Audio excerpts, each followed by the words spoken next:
Hi, I'm going to talk to you about Curse of Strahd, the D&D adventure for 5th edition. Why am I doing this? Procrastination. Who am I? I'm a person, I'm a human being. My name's Simon. I've been running role-playing games and D&D since about 1985.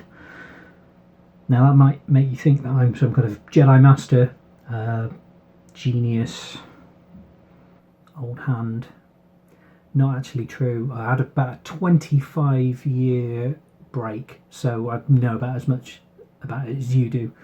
But I'm going to talk about Curse of Strahd. Curse of Strahd is, as I say, D&D Adventure 5th edition. Very popular. It's generally considered to be the best adventure that's been released for 5th edition. It tends to sort of average out between Curse of Strahd and whatever the most recent game that they've brought out is. Now, Curse of Strahd actually goes back to an old adventure from 1983, first edition AD&D called Ravenloft. Now, if you know about D&D, you probably do if you're watching this. But if you don't, like if you're new to the game, it was an adventure that was very much based on the Gothic horror tradition, very specifically inspired by Hammer horror films from the 50s and 60s.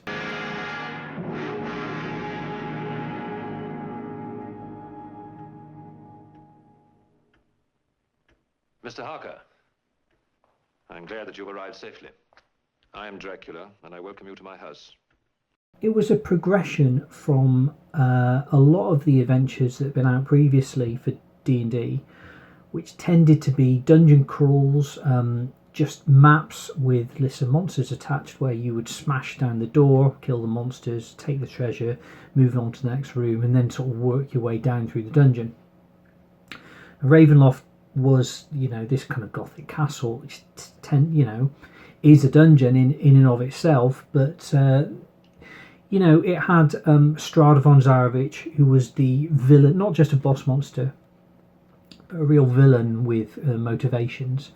And there was a plot, which is all things we take for granted now, but at the time it wasn't really something that was foregrounded in role-playing games and D&D.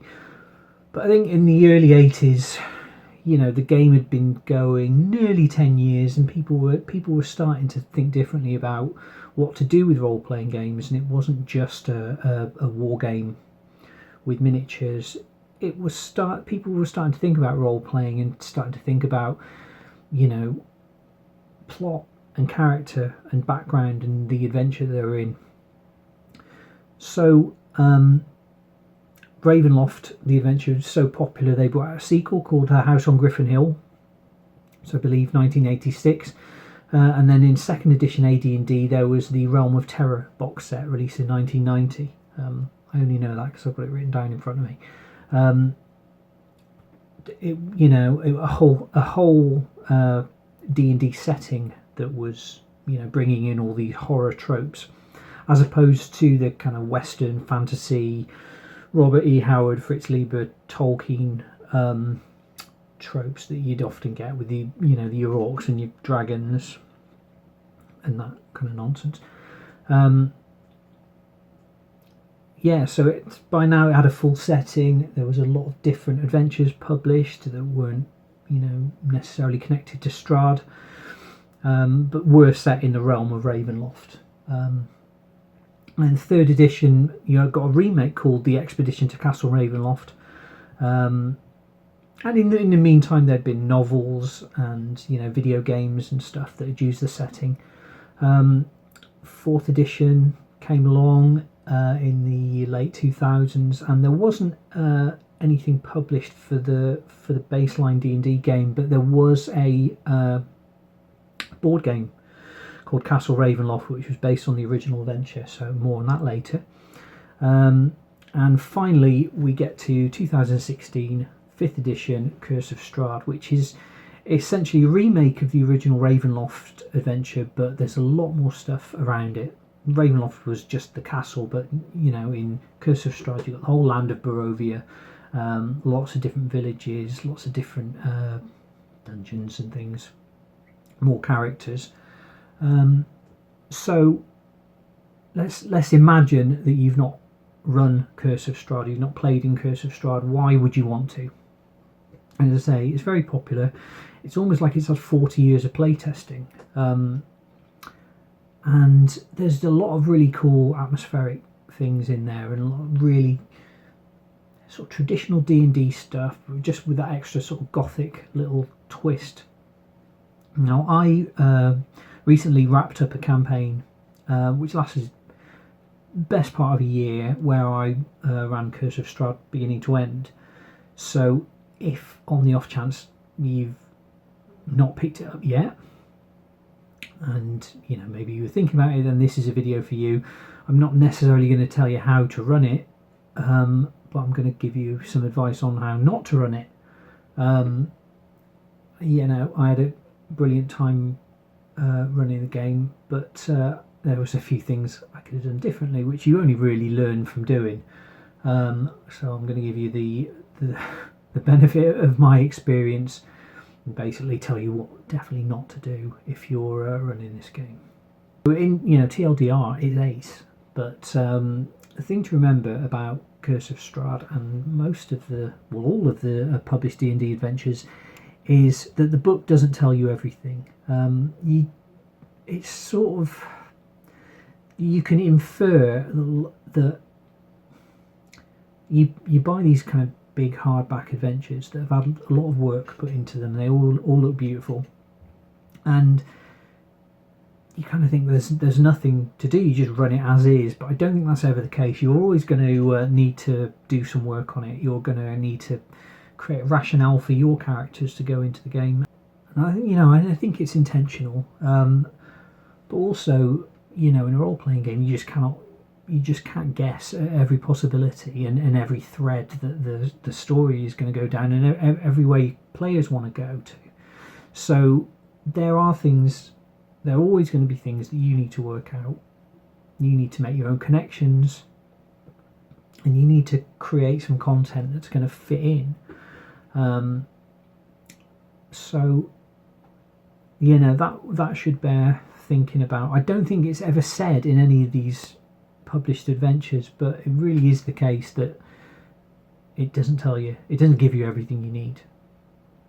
And that's good. That's, when you think about it, part of running role-playing games and playing D&D is making up your own stuff. And most of us don't have the time to sit down and write a 100-page book and create the art and create the maps and stuff. So it's great that we have these published adventures, which are generally of very high quality, but you are going to have to do your own work. So as I say, the tone that they're going for is gothic horror, and that gives us a lot of cool things to play with: vampires, ghosts, werewolves, you know, and kind of the cliches of the genre. And I'm a big fan of Hammer films. Sort of grew up with them, so that always sort of played into my games. I'm not sure if it really was a thing for my players, who were, you know, all a lot younger than me. But you know, there's a difference between a lot of horror that you see in films today and horror from the 1960s. I mean, it was very stagey, it was very theatrical, and the sort of gothic atmosphere, it's, you know, it can lurch over into self-parody, which can be a good thing in your games, because you'll always want to bring in some lightness, and you always want to bring in some humour into your games, and I think those tend to come into games naturally, and I wouldn't fight those things. But obviously you don't want to get too silly. Now, one thing that occurred to me after I'd finished running my campaign is that I had too many players, really. I was running the game in my workplace. I worked for a video games developer, and so everyone was sort of interested in D&D and role-playing games. A lot of people had never even done it though, so I did have quite a lot of people who wanted to play.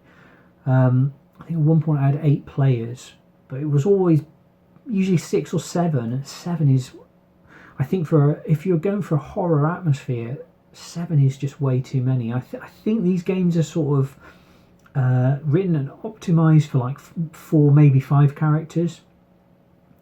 7's way too many.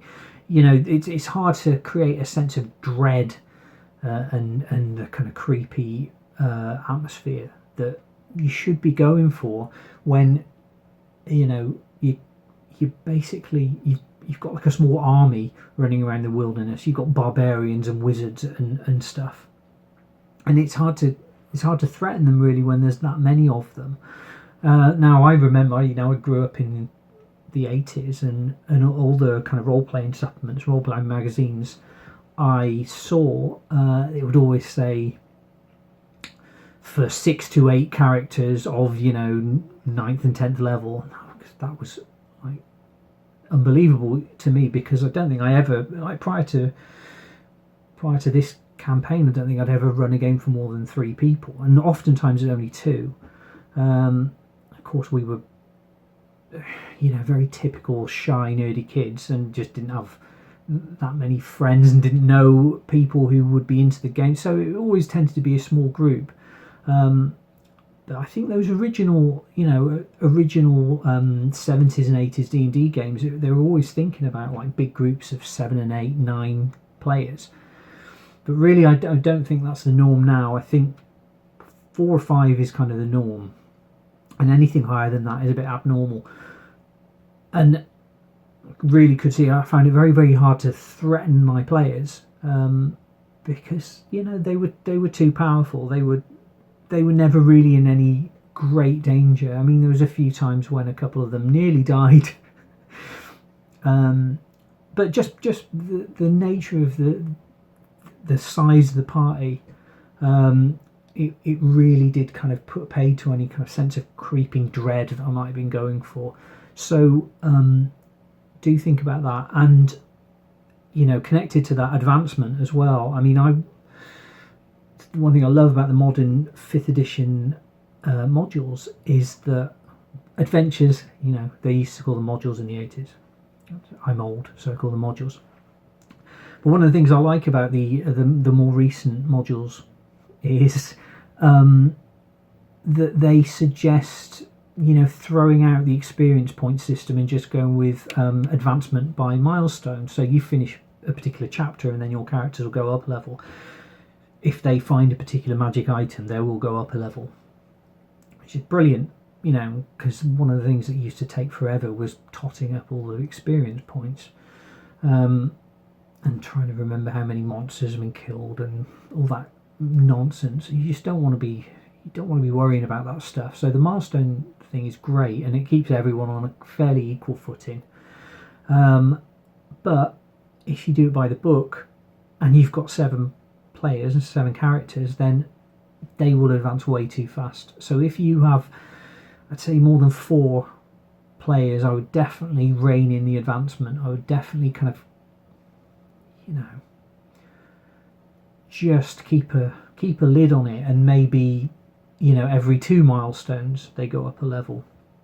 Because by the time my guys got to the end game, they were super powerful. I mean, it said you're supposed to get from level 1 to 10, and they were level 9, but I mean, they could have taken Strahd on at like level 7 or 6 even, you know, with there being so many of them. So I would definitely think about that. It's your game, do what you want. There's a number of side tracks in the game. Obviously, one of the kind of traditional things about Ravenloft is you do this card reading. It's like the kind of medieval tarot, but they call it the Tarokka. It's their sort of gothic. It's their, you know, the gothic D&D version of the tarot is the Tarokka. It's essentially the same thing. So you get these really cool cards, and you get to do the card reading. The card reading tells you where each of the magic items you need to find are, and where you're going to find Strahd and who your ally will be. So there's lots of things in the book that you might not even need to use, and you can always use it in another game. There's a kind of werewolf den. There's the Argynvostolt. Argynvostolt. I'll get to that in a minute. There's the Amber Temple. The Amber Temple was one of the kind of big sticking points for me, because there was no reason for my character to go to the Amber Temple. But they were on that part of the map. They came upon the entrance, and I was in two minds about it. Although there was nothing in there that they needed, there was some cool stuff in there. Spoiler alert: there's the stuff with the vestiges in the tombs. They're a really cool part of the game, and another one of these great ideas that make the book really worth getting. But there was no reason for them to go there. And I think we spent 4, maybe even 5 sessions, farting around in this forbidden temple. And, a few times someone piped up and said, "Why are we even here?" They'd gone in because they saw the gates, and they just assumed it was somewhere they were supposed to go. But, natural curiosity. But, it just then turned into a sort of aimless dungeon crawl. And I was in two minds about whether to even, include it.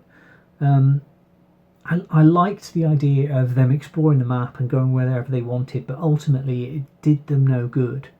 But it just gave them a bit of a dungeon crawl, like sort of 2/3 of the way into the game.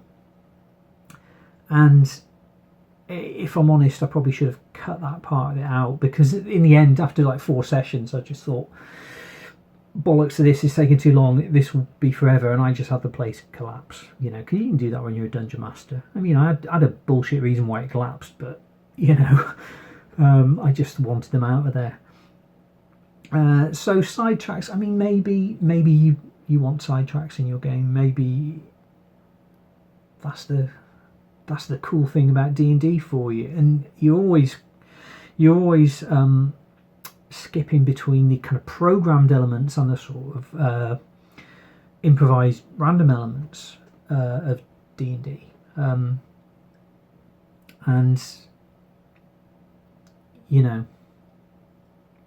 it's a fine line to walk, because you want to give the impression that they can go anywhere they want and do anything they want to do, but you want to keep, if you've got a plot, you want to keep it on track. I think at the time, Ireena, the beautiful damsel, had been taken by Strahd, and every day she was held hostage in Castle Ravenloft, I would roll to see whether Strahd got bored and vampirised her. And ultimately he never did, because of some lucky dice rolls. But the longer they were in there, the more she was at risk of becoming his bride, which was his goal. I think Ireena is another issue in the game. I think in the original game, she's kind of a plot device, and there's not really a lot about her in the modern book, in Curse of Strahd. There's some great art, and she looks an absolute badass. It never actually sort of happens in the game. She's basically someone who's fought over, and she can either get killed or vampirized or protected. And if you protect her for long enough, as it's written in the game, she'll get taken away by the ghost of Sergei, which I thought doesn't really do her a great deal of service as a character. A female character running around who's literally just a prize, and I always sort of wanted her to be a bit more than that, seeing as she's such an important part of the game. She's such a sort of motivating factor in the game. I had actually considered making one of the player characters Ireena, which would have made it more, it would have given the players more buy-in, and given them more stakes. Ultimately, I had a player come in and I gave him Ismark, who's Ireena's brother. So I always gave him stakes to find her and to rescue her. But I think the others always needed a bit more reason to be protecting this woman who they'd never met before. So I liked the idea of her becoming a badass and her sort of fighting and sort of escaping the clutches of this monster who's just trying to kind of possess her. In the book, she gets a very passive ending offered. You know, she's just taken away by a ghost because she's reincarnated from this woman from ancient times, and it's her ancestors' lover who takes her away. But that's not her life, and that's not her story. So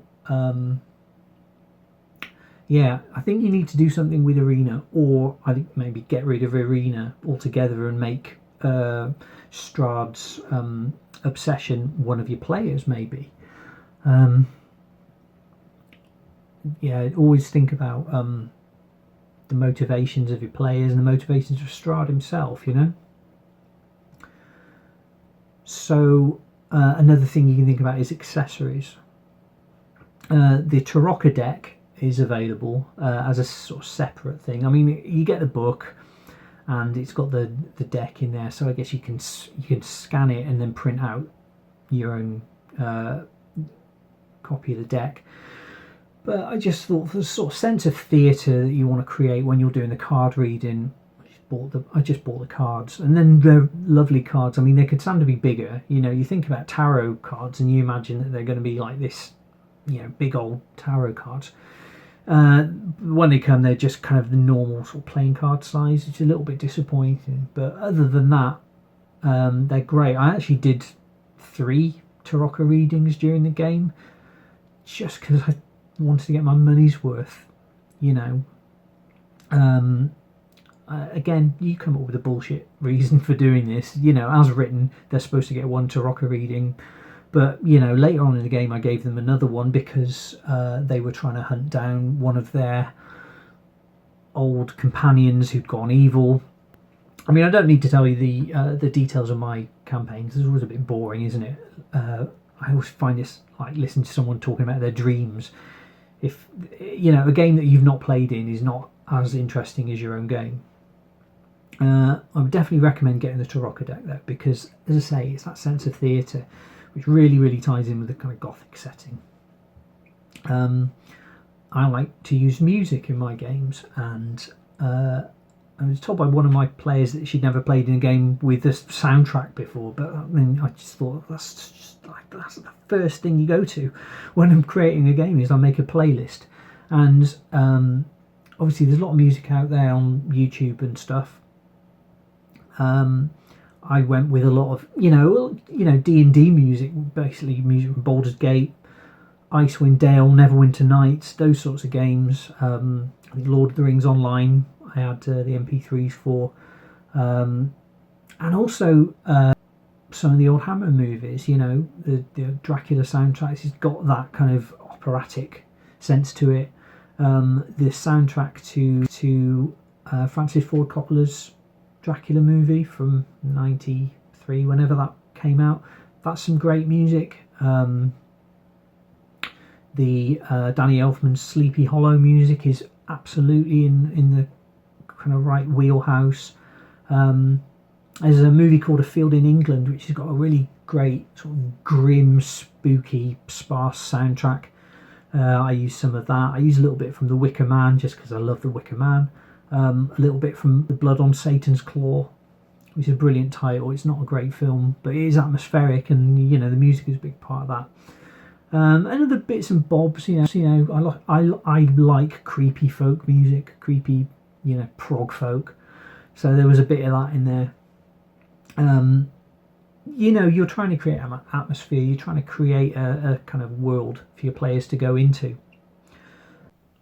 One thing I would suggest on the music actually is to not use music that your players are familiar with. I mean, it's tempting to kind of think of things like Lord of the Rings, but I think when people recognise the tunes that are playing, that's a distraction. I thought I got away with it. I used some music from Fable 2 and Fable 3. I thought they were old enough games so that people wouldn't, recognise them and make that association. But a couple of my players were straight on it. Is this from Fable? It sort of drags you out. I think it's useful to kind of think of the less obvious soundtracks. I run Star Wars games and I use Star Wars music, but I never use Star Wars music or recognisable Star Wars music. And any of the recognisable themes, I've never used those in a D&D game because people would immediately hear it. I use a couple of tracks from the Clone Wars cartoon because they don't use so many of the well-known themes. But do have a think about that and do go a little obscure. Like I say, the Baldur's Gate and Neverwinter Nights are pretty obvious, but I think they're old enough now for many of your players to have not played them. If your players are all old like me, they'll probably be familiar with them. And you have to come up with something else. But any sort of fantasy game, anything with a bit of atmosphere. Game soundtracks in particular are great because they're meant to sort of sit in the background and not really call attention to themselves. You don't want to be sort of drowned out by the kind of drama of the music. Having said that, I do have my battle playlist is basically just all Iron Maiden and Dio and ridiculous prog metal, but that's what I'm into. I've also got an action playlist and it's got the chase music from Planet of the Apes in it, which my players thought was particularly amusing because of the horn.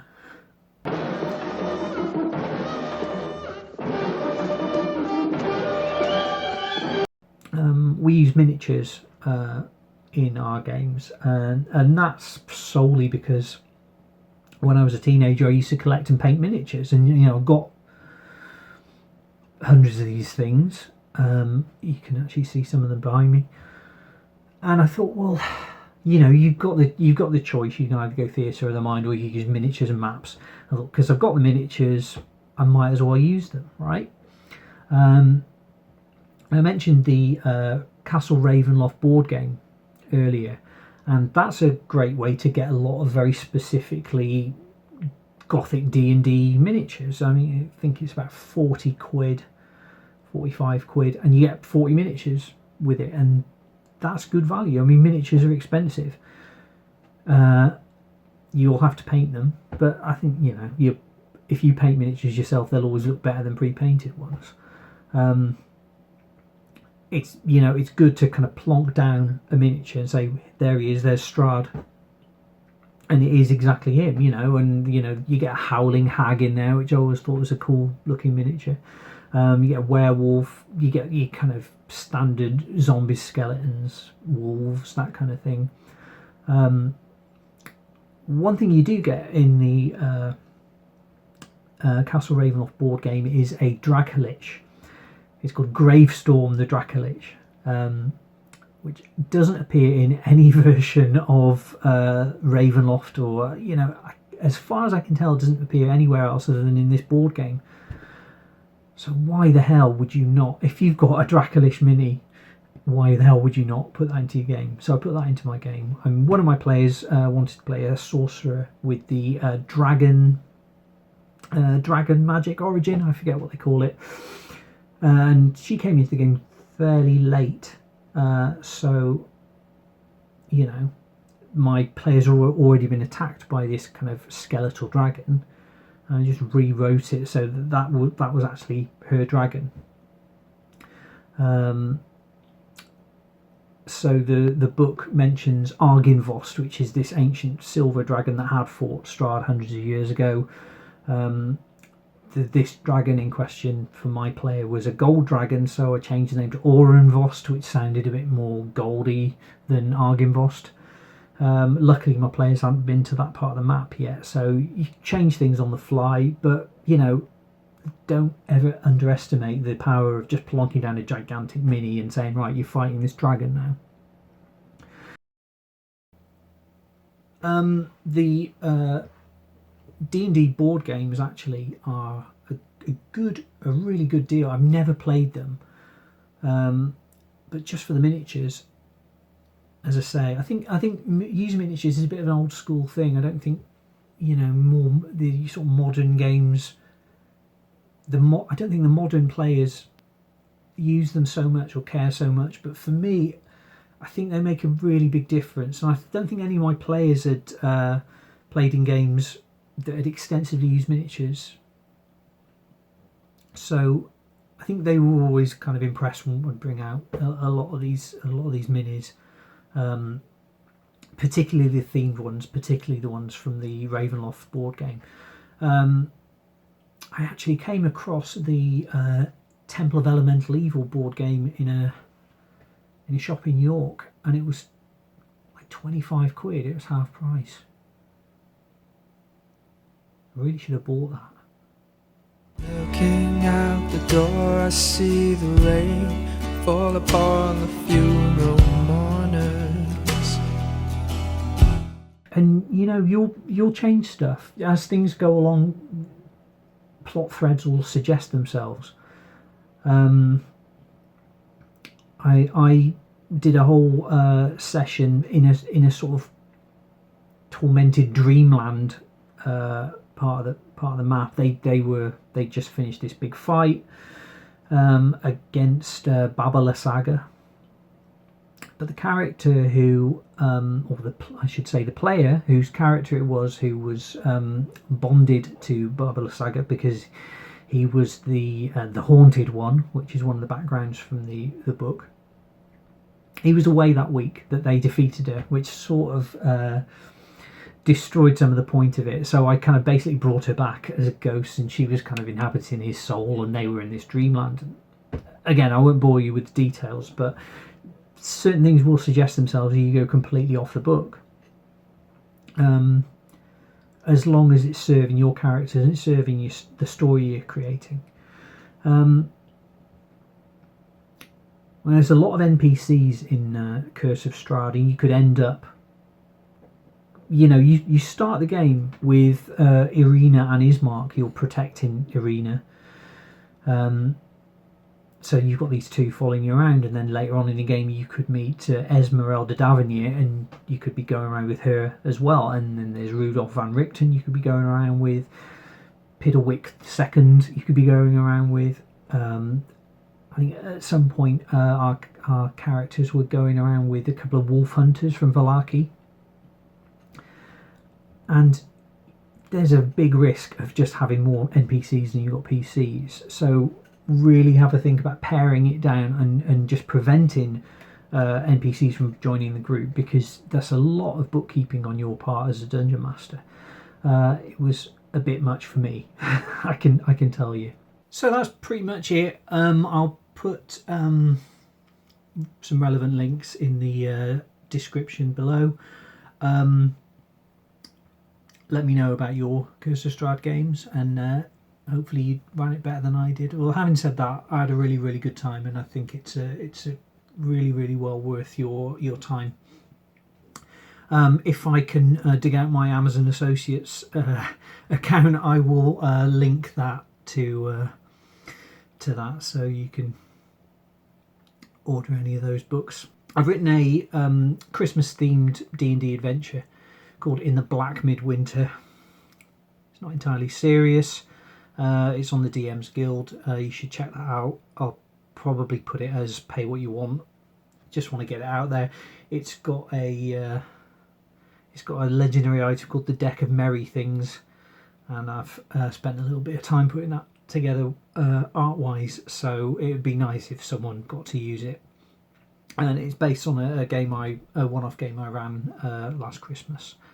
So that's my little gift to you, but you still have to pay for it, but probably not very much, probably like a penny or something.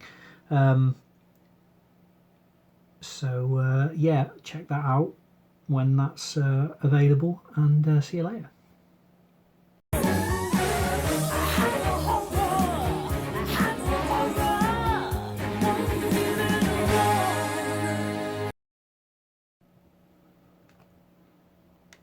I have absolutely no idea how to run this.